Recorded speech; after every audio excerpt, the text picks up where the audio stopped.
Of course, that depends on, the class that the person is teaching and the subject that they are teaching. पर अगर आप पटना चले जाएं, आप Khan sir से मिलें, तो वो आज के ज़माने में भी एक 6 महीने का कोर्स 200 रुपए में पढ़ाते हैं. सोच सकते हैं आप. अप्रैल 2020 में YouTube पर शुरुआत करने के बाद खान सर के 20 मिलियन फॉलोअर्स हैं. जाहिर सी बात है कि देश की काफ़ी युवा इनसे पढ़ भी रहे हैं और प्रेरित भी हो रहे हैं. And he in turn knows exactly what young India is aspiring towards. तो चलिए जानते हैं उनसे यंग भारत के बारे में. Please welcome on stage Khan sir from Khan GS research centre. आइए प्लीज हमारे साथ स्टेज पर.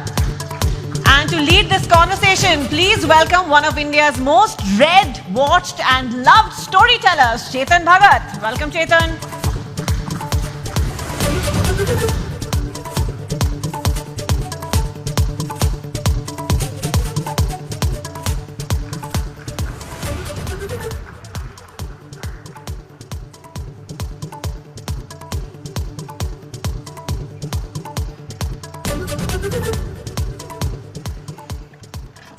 Khan sir,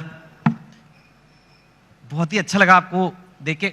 I think most people यहाँ पे शायद खान सर को जानते होंगे. जो नहीं जानते होंगे, आज आप एक ऐसी हस्ती से कभी नहीं मिले होंगे, क्योंकि लोग आपको टीचर बोलते हैं, लेकिन आपसे बड़ा एंटरटेनर मैंने कोई नहीं देखा. सर नहीं, सीरियसली ये नहीं समझ में आता है कि एजुकेशन इतना इंटरेस्टिंग चीज है, लोग इसको कैसे बोरिंग बना सकते हैं. तो पढ़ाई को इतना इंटरेस्टिंग बना दे कि लोग इसके सिवा कहीं हटना ही नहीं चाहे. हाँ, and before we get into the interview, मतलब मैं आपको बोलूं इनके वीडियोस बड़े इंटरेस्टिंग होते हैं, वो बात और होती है. But let me show you the master at work. ठीक है, कोई सबसे बोरिंग सब्जेक्ट ले लेते हैं. ठीक है, फिजिक्स. उसमें कोई टॉपिक मैं याद कर रहा हूं अपने IIT के दिन. इलेक्ट्रिक करंट अगर किसी को समझाना है, बच्चे को, बिहार में हो, वो कहीं पे भी हो सकता है, और जिसको ज्यादा नॉलेज नहीं है, इलेक्ट्रिक करंट क्या होता है, कैसे होता है, वोल्टेज वगैरह 3-4 मिनट में अगर समझाना है, तो अगर मैं आपको बोलूं इलेक्ट्रिक करंट का चैप्टर पढ़ना है, बोलोगे my God such A boring text book. अब हम खान सर को कहते हैं इलेक्ट्रिक करंट. सर देखिए, हम लोग को जो पढ़ाना होता है तो उसमें एक एक्सपेक्ट ये भी होता है कि लड़कों को एग्जाम में पास करके एग्जैक्ट नंबर भी देना है. तो हमें उस एग्जाम के पॉइंट ऑफ व्यू तक पहुंचने में एक अच्छा खासा टाइम लगता है. लेकिन समस्या क्या आ जाती है कि हमारे सामने बच्चा जो पढ़ के आ रहा है, जो गांव से आ रहा है, तो कई ऐसे गवर्नमेंट स्कूल या फिर ऐसे जगहों से वो पढ़ के आ रहा है कि जिसका स्टैंडर्ड एकदम, मतलब हम एवरेज से भी नीचे समझ जाते हैं. तो सबसे पहले तो चैलेंज हो जाता है उसको ऊपर लेके आना वहां तक. तो एक इलेक्ट्रिक करंट जैसे आप बोले वहां पे, तो लड़के जब शुरू में आते हैं तो उनको ये नहीं समझ में आता कि एम्पियर क्या चीज है, वोल्टेज में अंतर क्या नहीं समझ पाते. तो उनको समझाना काफी चैलेंजिंग हो जाता है. तो वही एक छोटा मोटा कि हम लोग ये समझते कि जब हम लोग पढ़ते थे तो हमारे दोस्त हमें अच्छे से समझा देते थे, और वो देहाती भाषा में समझाते थे, और टीचर लोग एक स्टैंडर्ड फॉलो करने लगते थे. तो हमें ऐसा लगता था कि मेरा दोस्त ही ज्यादा जानकार है. लेकिन ऐसा नहीं है कि टीचर के पास नॉलेज रहता था, बट बताते नहीं थे. तो हम लोग के पास जब लड़के आते हैं इलेक्ट्रिक करंट के लिए, तो उसको क्या समझाएगा आदमी कि एक इलेक्ट्रॉन एक छोटा सा पार्टिकल होता है, वो कितनी ज्यादा आ रहा है, कितना ज्यादा आ रहा है, वो संख्या में दिख रहा है, कितनी भीड़ आ रही है, वो भीड़ उसके लिए एम्पियर हो गई, कितनी भीड़ आ रही है, और किस प्रेशर से भीड़ आ रही है वो उसके लिए वोल्टेज हो गया. अगर 220 वोल्ट है तो उसका प्रेशर अलग, 440 है तो उसका प्रेशर अलग. तो जहां भी हम लोग भीड़ से निकलते हैं तो क्या चीज होती है, दो ही चीजें होती हैं, भीड़ कितनी है और किस स्पीड से निकल रही है. तो जितनी ज्यादा में भीड़ है वो उसका एम्पियर हो गया, जिस प्रेशर से निकल रही है वो उसके लिए वोल्टेज हो गया, जितना ज्यादा होगा वो. तो इससे क्या होता है ना कि लड़के को पहले समझ में आता है कि नहीं वो रिलेट कहाँ करना है, फिर धीरे धीरे तो वो चीजें उसको एग्जाम तक तो पहुंच ही जाएगा, लेकिन उसको अपने पास हौसला ना खो दे शुरुआत में ही, इसलिए उसके एक फ्रेंड की तरफ बताना जरूरी होता है. ठीक है, यू सॉ. और मैंने तो वो वीडियो देखा है आपका इलेक्ट्रिक करंट का. उसमें तो अभी तो आप फिर भी उसमें और भी है कि 440 वॉट का झटका लगा तेरे छूने से. वो एक्चुअली गाना था, तो हमने उसी पे कोरिलेट कर दिया, क्योंकि लड़के आजकल ना गाना वाना बड़ा सुनते रहते हैं सब आजकल. तो हमें लगा कि यहीं से इन लोगों को, मतलब हम ये नहीं कहते हैं कि तुम अलग से टाइम निकालो, बट जिस चीजों को वो देख रहा है, जिसके सराउंडिंग्स में वो रह रहा है, उसमें हर जगह पढ़ाई छुपी हुई है, हम क्यों ना उसको उसी से कोरिलेट कर दें. टंगस्टन का आपने बताया कि लाल हो जाता है, वो दो लोग लड़ रहे हैं, जरा वो भी बताइए। वो जैसे लड़कों सब आते हैं सब, तो उनको ये समझ में नहीं है फिजिक्स ना। एक तो कुछ ऐसे होते हैं दिमाग में लेके चले आते हैं, भैया ये तो मेरे लिए बना ही नहीं है। ऐसा नहीं है। हमारा कोशिश ये रहता है कि एक मजदूर जो है, अगर मजदूरी करके आ रहा है, उसने पढ़ाई नहीं किया है, फिर भी उसको अगर क्वांटम फिजिक्स समझा दिया जाए, ये होती है टीचिंग वहां पे, ताकि आपका बैकग्राउंड से कोई मतलब नहीं हो। हम जो टॉपिक अभी पढ़ रहे हैं यहां तक समझ में आए। टंगस्टन जैसे आप बोले थे यहाँ पे, तो लड़कों लोग को प्रॉब्लम हो रहा था, तो हमने बस उन सबको यही बताया कि जैसे आप लोगों को गुस्सा लगता है, तो अलग अलग तरीके से कोई गुस्सा होता है। कि कोई गुस्सा होगा तो गालियां देने लगता है, कोई एक दो हाथ लगाने लगता है, कोई सरापने लगता है कि तुम्हारा ये हो जाए वो हो जाए वहां पे। उसी तरह मेटल्स की अलग अलग खासियत होती है। टंगस्टन उसमें है, उसको करंट देंगे तो गुस्से से लाल हो जाएगा, इसलिए हीटर में उसको लगाते हैं। ये सॉरी, टंगस्टन देंगे तो चमकने लगता है, इसलिए बल्ब में डाल देते हैं।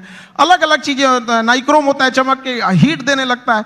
तो वही, वो जिस चीज को देखा है उस चीज में उसको अच्छे से समझाया जाए। मैंने आज तक ऐसा टीचर नहीं देखा सर, बट जो आप कर रहे हैं, I can't even tell you आप कितनी बड़ी सेवा कर रहे हैं हमारे देश में। जैसे आपने कहा कि एक मजदूर को भी क्वांटम फिजिक्स समझ आ जानी चाहिए, इतना बड़ा सपना लेना ही कि ये पॉसिबल भी है। क्योंकि मैंने तो जहां तक देखा है, एक एलीट क्लास होती है इंडिया में, उसी को इंग्लिश मिलती है, और वो इंग्लिश जिसको मिलती है उसी को एक सर्टन टाइप ऑफ एजुकेशन मिलती है, और फिर वही और आगे बढ़ता जाता है, वही नौकरियां ले जाता है, वही टॉप पोजीशंस ले जाता है। आपने उसको तोड़ने की कोशिश किया। हमारे लाइफ का सबसे अच्छा डिसीजन था कि हमने इंग्लिश मीडियम छोड़ के हिंदी मीडियम में आ गए। आपने ये मेरी जिंदगी का सबसे अच्छा डिसीजन था। अगर हम नहीं छोड़े रहते तो कहीं कुछ भी नहीं गए रहते। क्या पढ़ रहे हैं हमें नहीं समझ में। हाँ, जरूर है कि इंग्लिश मीडियम में या फिर जो आजकल के स्टैंडर्ड है उसमें हम जितने पैसे खर्च कर रहे हैं, जितना इंफ्रास्ट्रक्चर कर रहे हैं, तो अगर हम हजारों की भीड़ अगर किसी चीज में लगाएंगे तो एक दो तो सफल होके आएंगे ही आएंगे ना।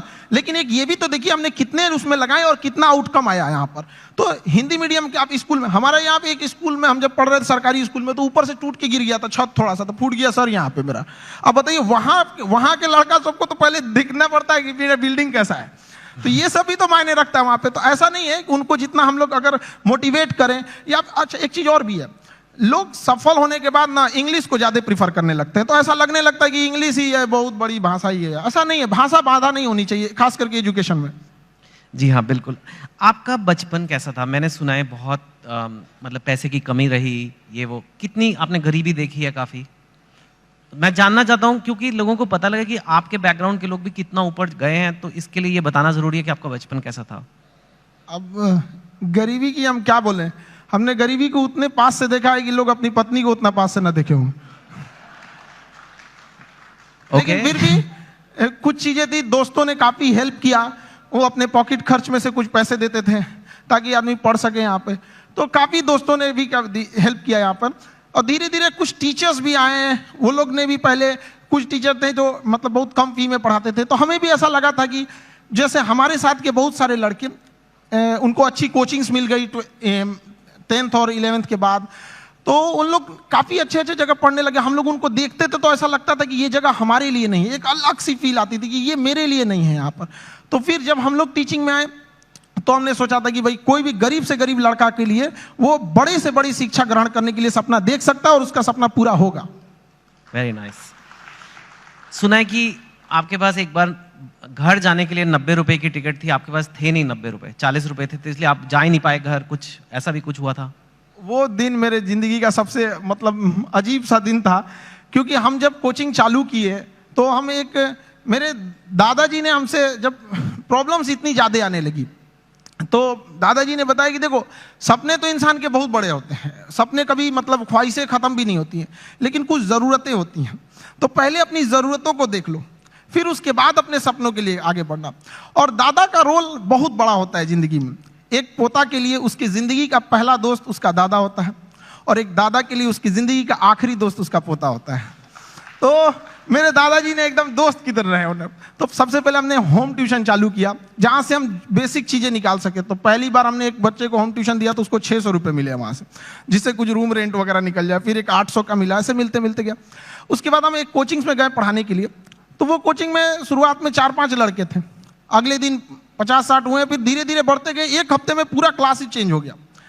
तो हम पढ़ाने लगे, कोचिंग बहुत अच्छे चलने लगी। तो उन लोगों ने कहा कि फीस आपको बढ़ाना पड़ेगा, क्योंकि पैसे तो वहीं से आएंगे आप। तो हमने फीस बढ़ाने का विरोध किया, तो उन लोगों ने कहा ऐसे नहीं होगा। तो फिर हम अपने से पढ़ाना चालू कर दिए। तो हमारी कोचिंग में क्या हुआ कि बम चल गया, बम। एक्चुअल बॉम्ब फेंका किसी ने। वहां पे धड़ाधड़ गिरने लगा, हम लोग को दिमाग काम नहीं किया वहां पे। और क्या किए, सारी चीजें तहस नहस हो गई। अब हमको लगा कि अब घर जाना पड़ेगा, और घर जाने के लिए पैसे 90 रुपए चाहिए होते हैं, हमारे पास वही 40-50 रुपए थे। तो हम कहें कि अब घर भी नहीं लौट सकते, यहीं रुकते हैं, शायद कोई रोक रहा है हमें। वाह। तो जहां 40-50 रुपए की बात थी, मैंने सुना है कि आपको अभी थोड़े दिन पहले ही किसी एजुकेशन कंपनी ने कहा कि आप हमारे साथ आ जाओ नौकरी, और इनको जॉब ऑफर मिला, यू कैन से, एक तरह से। एंड वो जॉब ऑफर था 107 करोड़ रुपए का।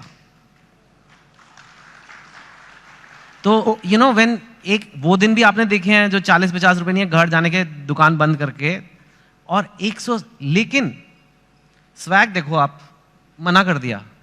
हमने मना कर दिया है, हमको 140 करोड़ नहीं चाहिए। हमें 140 करोड़ में आप पैसे ले सकते हैं, लेकिन जो स्टूडेंट का प्यार होता है वो कभी नहीं खरीद सकते हैं। जिस दिन मेरे इंस्टीट्यूट पे बम चला था, पुलिस बाद में आई थी, अगल बगल जितने लॉज थे, जब लड़कों को पता चला था तो पूरे लड़के छाप लिए थे सबको, और पूरे ऑर्गेनाइज अगल बगल की कोचिंगें डर के मारे बंद हो गई थी। और हमारी कोचिंग बम लगने के बाद भी नेक्स्ट बैच से एज इट इज चली थी, बाकी बच्चे नीचे खड़े थे। ये 107 करोड़ में कोई नहीं खरीद सकता है। और हम जिस जगह से आए हैं, बिहार से, यहाँ का अलग ही एक स्वैग है, वो तो मुझे पता है। हाँ। हम लोग आए, उसका अलग स्वैग है। हमारे यहाँ किसी का दिल टूटता है तो वो मजनू नहीं बल्कि माझी बन के पहाड़ तोड़ देता है। अरे बाप। हमारे यहाँ उगते, हर जगह उगते सूरज की पूजा की जाती है, हमारे यहाँ डूबते सूरज को भी पूजा किया जाता है। हमारे यहाँ युद्ध से पहले बुद्ध पढ़ा दिया जाता है। तो हम उस जगह से आए हैं जहाँ पे किसी को, अगर किसी को ऐसा लगेगा कि उसको दबा के उसको रास्ते से हटाया जा सकता है, तो नहीं हो सकता है वो। अरे वाह। लेकिन यू नो अभी ये ऐसा फील्ड बन गया है, कोचिंग, एजुकेशन वगैरह, जहां लोग बहुत, आपकी बात अलग है, लेकिन लोग बहुत पैसे बना रहे हैं। लाइक ऐसे खबरों में तो आ रहा है बहुत करोड़ों में। हमने यूपीएससी जो चालू किया, पैसा आपको मोटिवेट नहीं करता? नहीं, पैसे हमारा एक अलग सपना है। अब किसी को बोलते हैं तो उसको अजीब सा लगता है। जैसे कोई घर है, अगर वो सड़क से ज्यादा नीचे धंस गया तो एक टेक्नोलॉजी आ गई है, जैक लगा के उसे उठा देते थे। तो हमें ऐसा लगता है ना कि हमारे स्टूडेंट, हमारे इंडिया में भी ना एजुकेशन सिस्टम इतना महंगा हो गया है कि जो जिन लोगों के पास पैसे नहीं थे वो अपने आप को दबा हुआ महसूस करते हैं। तो हमने इंडिया के सबसे बेस्ट टीचरों के साथ अपने साथ जोड़े, और उन लोगों को भी धन्यवाद देते हैं जो जुड़े। और जो फीस यूपीएससी स्पेशली कहते हैं, जो सबसे इंडिया में टॉप एलीट जॉब वही है, उसकी जो फीस 2.5 लाख थी, सेम टीचर के साथ सेम पढ़ाई को हमने 7,500 रुपए में दे दिया। 2.5 लाख से 7,500 में। हाँ, इससे क्या होगा कि हर गरीब लड़का भी पढ़ सकता है। होता क्या था सर कि यूपीएससी निकालने के बाद जो डीएम की कुर्सी पे बैठते थे तो उनका मेंटल लेवल बहुत हाई रहता था, लेकिन जो पब्लिक रहती थी उनका मेंटल लेवल बहुत नीचे रहता था। तो अभी इतनी सस्ती फीस होने की वजह से हर कोई पढ़ेगा, और पढ़ने के बाद जब वो मेंटल लेवल बढ़ेगा तो कुर्सी पे बैठने वाले अधिकारी और सामने की पब्लिक, केवल अंतर रहेगा तो कुर्सी का, बाकी मेंटल लेवल समान रहेगा, कोई शोषण नहीं कर सकता वहां पे। Very nice. मैं आपसे पूछना चाहूंगा, इनफैक्ट यूथ जो है, आज भारत का यूथ है, कोई एवरेज लड़का है, लड़की है, चाहे बिहार में है, चाहे असम में है, तमिलनाडु में, कहीं भी हो सकता है, हो सकती है, वो लाइफ में आगे बढ़ना चाहते हैं, ठीक है, और पढ़ाई एक जरिया है, पर आप उन्हें ओवरऑल क्या मैसेज दोगे? क्या करना चाहिए इंडिया के यूथ को जो लाइफ में अपने आप को ऊपर जाना चाहता है, स्पेशली जो हो सकता है हिंदी बोलने वाले बैकग्राउंड से हो, हिंदी मीडियम से हो, ब्लू कॉलर से वाइट कॉलर जाना है, अपनी औकात पार करनी है, जो आपने इतनी ऐसे पार किया कि मतलब 107 करोड़ हो गए नहीं चाहिए, मतलब दैट लेवल तक डेफिनेटली आपके पास लेसन्स हैं बच्चों को देने के लिए, उनको आप क्या बोलोगे? देखिए, आजकल के लड़कों के पास ना डिस्ट्रैक्शन बहुत ज्यादा हो गया है। वो मोबाइल में घुस रहे हैं तो उधर ही घुसते रह जा रहे हैं, पढ़ रहे हैं, ऊपर से एक नोटिफिकेशन आया व्हाट्सएप, उस पर कोई लिंक खुला, उधर ही के उधर ही रह जा रहे हैं। तो पहली बात कि लड़कों को अपने आप में एकदम श्योर रहना चाहिए कि अगर हमें डिस्ट्रैक्शन से बचना है, मोबाइल, तो उसका डिसाइड करो कि भाई हमें अगर 2 घंटे चलाना है तो चलाओ, लेकिन एक फिक्स फ्रेम होना चाहिए कि 2 से 4 चलाएंगे, उसके बाद किसी का कॉल आएगा नहीं उठाएंगे, चाहे कोई भी हो, तो उस टाइम फ्रेम के बाद उनको नहीं होना चाहिए। दूसरा, आजकल और भी कई प्रॉब्लम, लड़कों के अंदर में आइडियाज बहुत है, मुझे ये करना है, सपने बहुत, एम्बिशन, एग्जीक्यूशन नहीं। अरे भैया करो ना, जब करना है तो चालू करो उसको। यहाँ पे तो टाइम टेबल बनाएगा, जिस दिन टेंशन में आएगा ना, टाइम टेबल बनाया, आज हमको पढ़ना है, और रे को साफ करेगा, किताब वगैरह उसमें अच्छे से रखेगा, 2 दिन फॉलो करेगा, उसके 15 दिन बाद कहेगा तरीका, फिर बनाते हैं टाइम टेबल, गड़बड़ हो गया था, अब थोड़ा सा अच्छा वाला बनाना है। तो ऐसा नहीं करना चाहिए। सारे लड़कों को अपना स्ट्रेंथ भी देखना चाहिए। अगर सब लड़के एक जैसे नहीं होते हैं, जिस जिस चीज के लायक हैं उसमें तैयारी करना चाहिए। शुरुआत में कहीं पे भी एक पहले अपना एक गोल सेट कर लेना चाहिए कि हमारी यहां से जरूरतें पूरी हो जाएंगी, अब इसके बाद हमें अपनी ख्वाहिशें पूरी करनी है शुरुआत से। अब जैसे गरीब के घर का लड़का उसकी रिस्पॉन्सिबिलिटी के चक्कर में अपने स्किल को मार देता है। एक गांव का लड़का है, इतना बेहतरीन डिजाइन बनाया, आर्ट बनाया, पेंटिंग, लेकिन वो क्या कर सकता है गांव का लड़का? उसके यहाँ घर वाले कहेंगे कौन सी पेंटिंग बना रहा है? तो वो ऐसा नहीं है कि स्किल्ड हर जगह। तो लड़कों को भी पहले एक जगह सेटल हो जाना चाहिए यहाँ पे, उसके बाद पूरी उम्र बची है अपने स्किल को निखारने के लिए।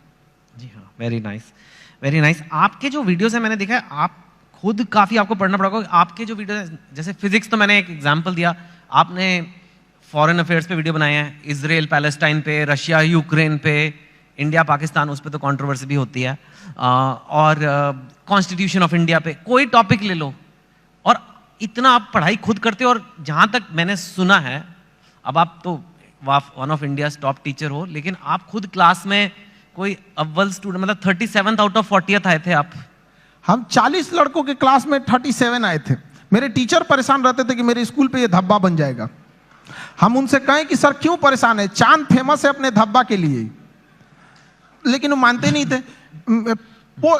ऐसा नहीं कि केवल यहाँ शुरू में, बाद में भी ऐसे ही रहे, मतलब धीरे धीरे ऐसे। हमने पोस्ट ग्रेजुएशन में जिस लड़के को हमसे एग्जाम में पूछ लेता भाई थोड़ा सा हेल्प कर दो, तो जानते ही हैं थोड़ा चली जाता है, हमने उसको हेल्प किया, उसका आया 70% से ज्यादा, मेरा 48 आया, हम मार्कशीट फाड़ के फेंक दिए, नहीं चाहिए हमको। क्या करेंगे, वैसे भी हम उसका रख लो भैया वहां पे। नहीं तो अब आप काफी पढ़ते हो, बिकॉज एक चीज को सिखाने के लिए खुद को समझना है, बहुत ही अच्छे से समझना है एक कॉन्सेप्ट को, ताकि उसे मैं एकदम सिंपल वे में और बेटर समझा सकूं।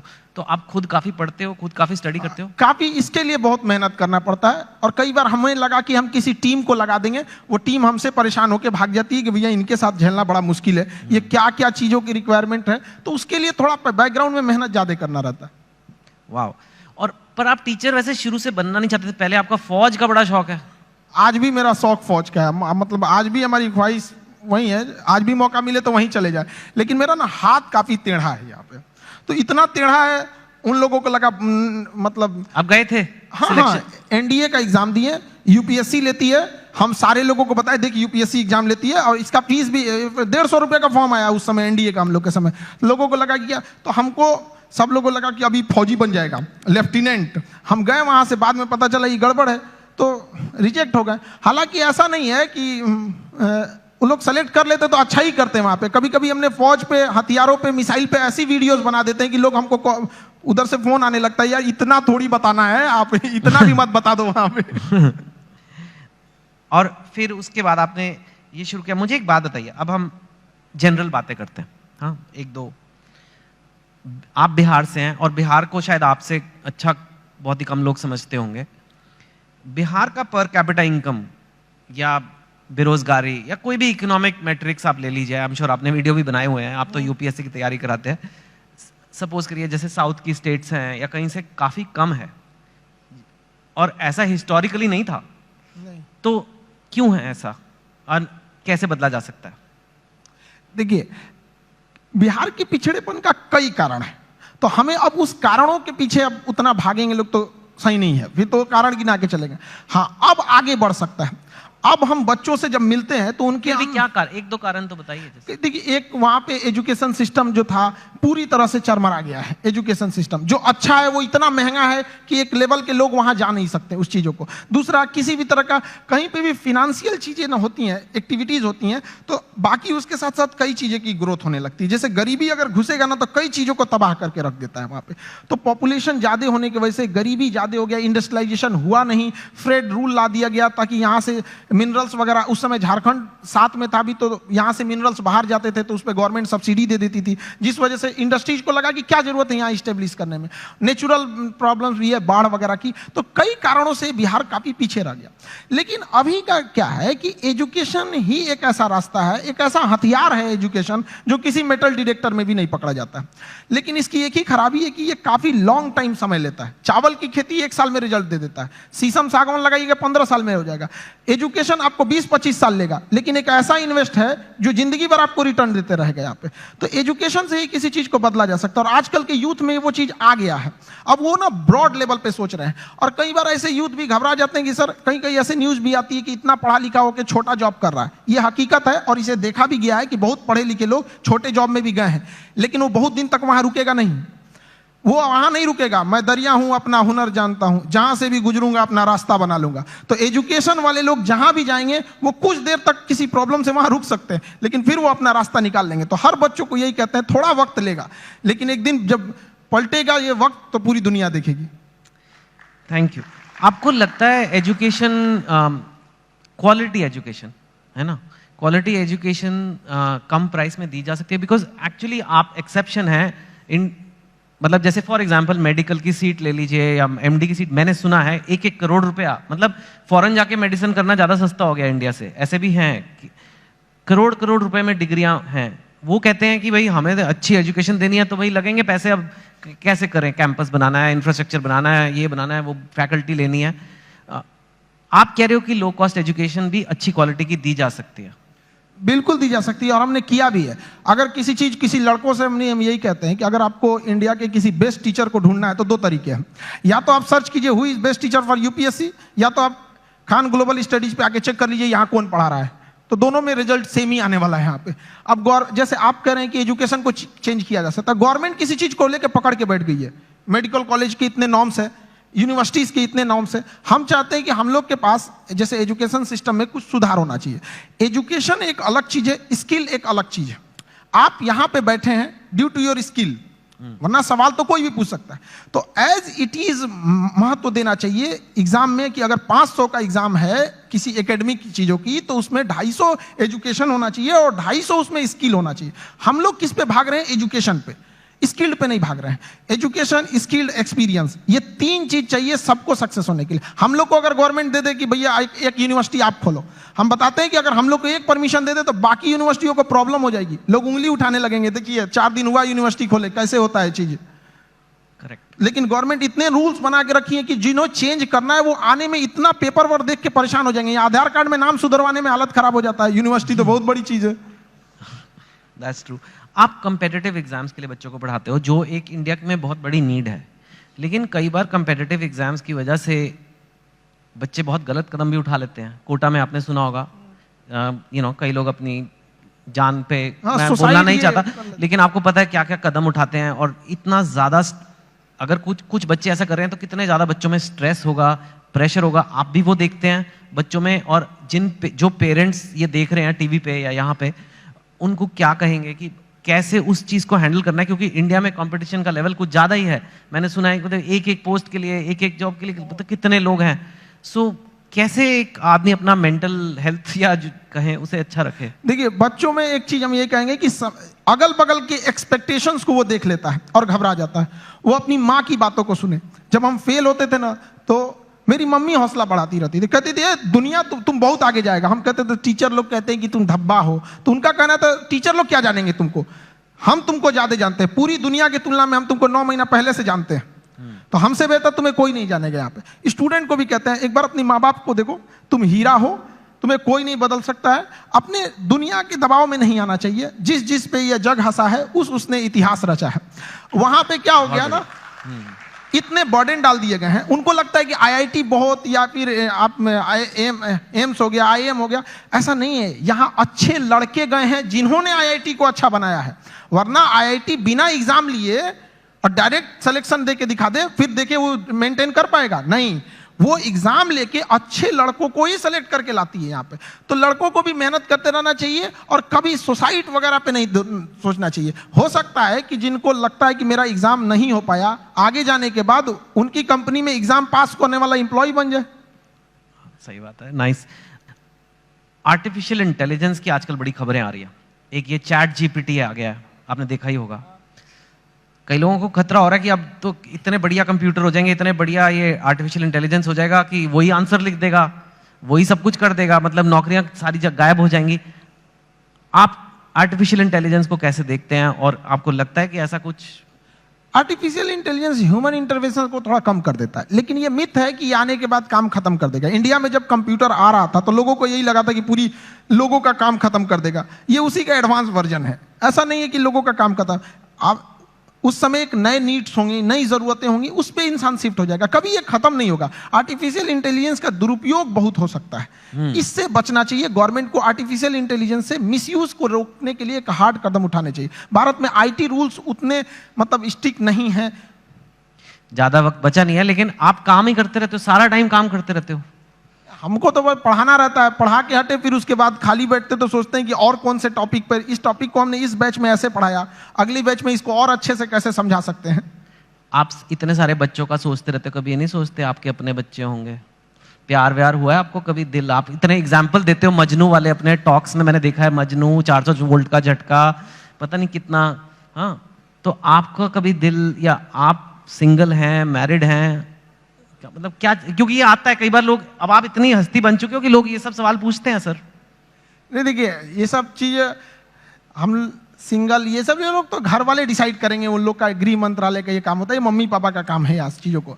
आजकल के लड़कों को बस ये कहेंगे, ये सब डिस्ट्रैक्शन से उन लोगों को बचना चाहिए यहाँ पर। और रही बात हमारा, तो हमको मेन काम रहता है लड़कों के बारे में ही सोचते रहे, स्टूडेंट को कैसे समझाया जा सकता है। अपने ही पानी में घुल जाना ही बर्फ का मुकद्दर होता है, तो हम लोग बच्चों के लिए और उनकी बेहतर कैसे किया जा सकता है, इसी पे ज्यादा ध्यान रहता है। फिर भी थोड़ा तो मतलब अपने लिए भी वक्त निकालिए कुछ। You are one of India's most eligible bachelors now, आपको पता है ना ये बात? वक्त मिलेगा तो वक्त निकाल लेंगे। हाँ, तो ठीक है। नहीं, वो तो खैर मस्ती पूछ रहा। और जाते जाते बस यही कि काफी हमारे पास वक्त नहीं उतना, कई बार कंट्रोवर्सीज हुई हैं आपके वीडियोस पे, आपके कंटेंट पे, आपके नाम पे, आपका नाम असली क्या है, कुछ ऐसे ये सब। And I don't want you to answer each of them. आप उनको कैसे देखते हो? हम कंट्रोवर्सी वाले लोग को देखते हैं, बिना मतलब की चीजों को इंटरफेयर करने, वो जिस लेवल पे हम लोग बताते हैं उस लेवल पे जाने के बाद किसी को कंट्रोवर्सी करने की जरूरत ही नहीं पड़ेगी। हम लोग टीचर हैं, हम लोग बीच का रास्ता नहीं, जो सही है उसको सही बोलेंगे, गलत है उसको गलत बोलेंगे। अगर कोई गलत है तो उसको पूरा बता देंगे कि देखो ये चीजें गलत है, और सही है तो उसको पूरा बताएंगे कि ये सही है। अब इंसान वन साइडेड होता है, वो सोचता है कि हम भी उधर ही साइड में चले जाए, ऐसा नहीं हो सकता है। ठीक है खान सर, बढ़िया काम कर रहे हो, करते रहिए। धन्यवाद। Thank you so much. Thank you.